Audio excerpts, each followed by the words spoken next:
जय श्री कृष्ण। प्रणाम भक्तजनों। आज हम माघ मास महात्म्य की अध्याय 10 की कथा सुनेंगे।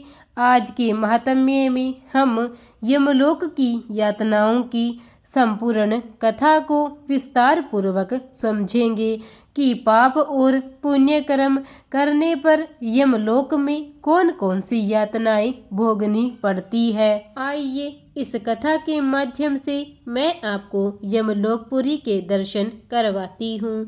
राजा दिलीप के ऐसे प्रश्न पूछने पर वशिष्ठ जी कहते हैं कि यमलोक बड़ा ही घोर और भय उत्पन्न करने वाला है। यमलोक में दुष्ट मनुष्यों की जीवा में रस्सी बांधकर उन्हें खींचा जाता है। किन्हीं की कमर में भी रस्सी बांधी जाती है और उन्हें गर्दनियां देकर इधर उधर ढकेला जाता है। यमदूत किन्हीं की नाक बांधकर खींचते हैं और किन्हीं के गाल तथा होठ छेद कर उनमें रस्सी डाल देते हैं और उन्हें खींचकर ले जाते हैं। तपे हुए सिकंजों से कितने ही पापियों के पेट छेदे होते हैं। कुछ लोगों के कानों में ठोडियों में छेद करके उनमें रस्सी डालकर खींचा जाता है। किन्हीं के पैरों और हाथों के अगर भाग काट लिए जाते हैं। किन्हीं के कंठ, होठ और तालुओं में छेद कर दिया जाता है। किन्हीं किन्हीं के अंडकोश कट जाते हैं और कुछ लोगों के समस्त अंगों की संधियां काट दी जाती है।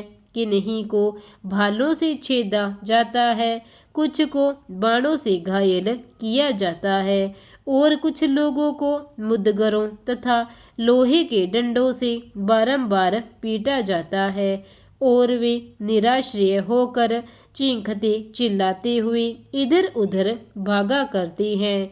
प्रज्वलित अग्नि के समान कांति वाले भांति भांति के भयंकर और बिंदी पालों से उन्हें विदीर्ण किया जाता है और वे पापी जीव पीप तथा रक्त बहाते हुए घाव से पीड़ित होते और कीड़ों से डसे जाते हैं। इस प्रकार उन्हें विवश करके यमलोक में लाया जाता है। वे भूख प्यास से पीड़ित होकर अन्न और जल मांगते हैं। धूप से बचने के लिए, छाया के लिए प्रार्थना करते हैं और शीत से व्यथित होकर तापने के लिए अग्नि मांगते हैं। जिन्होंने उक्त वस्तुओं का दान नहीं किया होता वे उस पाथीय रहित पथ पर इसी प्रकार कष्ट सहते हुए यात्रा करते हैं। इस प्रकार अत्यंत दुखमयी मार्ग से चलकर जब वे प्रेत लोक में पहुंचते हैं तब दूत उन्हें यमराज के आगे उपस्थित करते हैं। उस समय वे पापी जीव यमराज को भयानक रूप में देखते हैं और वहां असंख्यों भयानक यमदूत जो काजल के समान काले, महान वीर और अत्यंत क्रूर होते हैं, हाथों में सब प्रकार के अस्त्र शस्त्र लिए मौजूद रहते हैं। ऐसे ही परिवार के साथ बैठे हुए यमराज तथा चित्रगुप्त को पापी जीव अत्यंत भयंकर रूप में देखते हैं। उस समय भगवान यमराज और चित्रगुप्त उन पापियों को धर्मयुक्त वाक्यों से समझाते हुए बड़े जोर जोर से फटकारते हैं। वे कहते हैं, ओ खोटे कर्म करने वाले पापियों, तुमने दूसरों के धन हड़प लिए और सुंदर रूप के घमंड में आकर पराई स्त्रियों के साथ व्यभिचार किया। मनुष्य अपने आप जो कुछ कर्म करता है उसे स्वयं ही भोगता है। फिर तुमने अपने ही भोगने के लिए पाप कर्म क्यों किए और अब अपने कर्मों की आग में जलकर इस समय तुम लोग संतप्त क्यों हो रहे हो। भोगो अपने उन कर्मों को, इसमें दूसरे किसी का दोष नहीं है। ये राजा लोग भी अपने भयंकर कर्मों से प्रेरित होकर मेरे पास आए हैं। इन्हें अपनी खोटी बुद्धि और बल का बड़ा घमंड था। अरे ओ दुराचारी राजाओं, तुम लोग प्रजा का सर्वनाश करने वाले हो। अरे थोड़े समय तक रहने वाले राज्य के लिए तुमने पाप क्यों किया? राज्य के लोभ में पड़कर मोहवश बलपूर्वक अन्याय से जो तुमने प्रजा जनों को दंड दिया है, इस समय उसका फल भोगो। कहाँ है वह राज्य और कहाँ गई वह रानी जिसके लिए तुमने पाप कर्म किया था?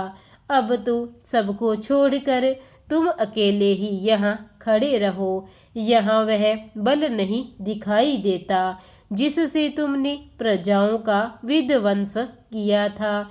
इस समय यमदूतों की मार पड़ने पर कैसा लग रहा है? इस तरह नाना प्रकार के वचनों द्वारा यमराज के उलाहना देने पर वे राजा अपने अपने कर्मों को सोचते हुए चुपचाप खड़े रह जाते हैं।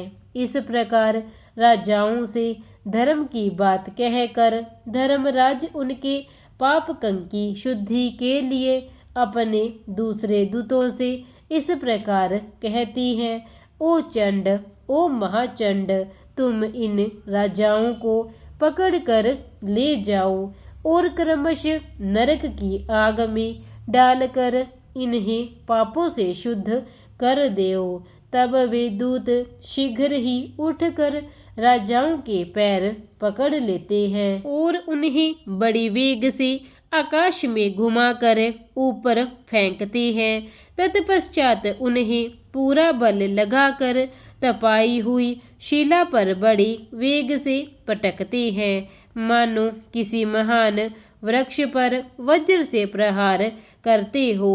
शिला पर गिरने से उनका शरीर चूर चूर हो जाता है, रक्त के स्रोत बहने लगती हैं और जीव अचेत एवं निश्चेष्ट हो जाता है। तदनंतर वायु का स्पर्श होने पर वह धीरे धीरे फिर सांस लेने लगता है।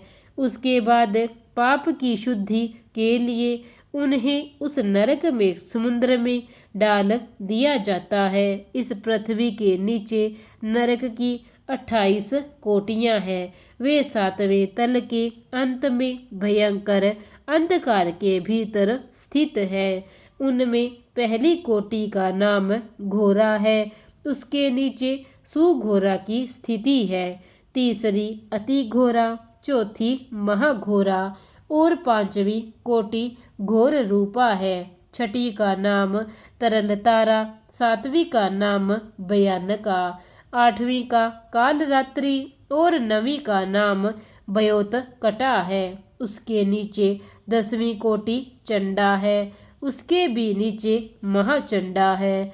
12वीं का नाम चंड कोलाहला है, उसके बाद प्रचंडा, नरनायिका, कराला, विकराला और वज्रा है।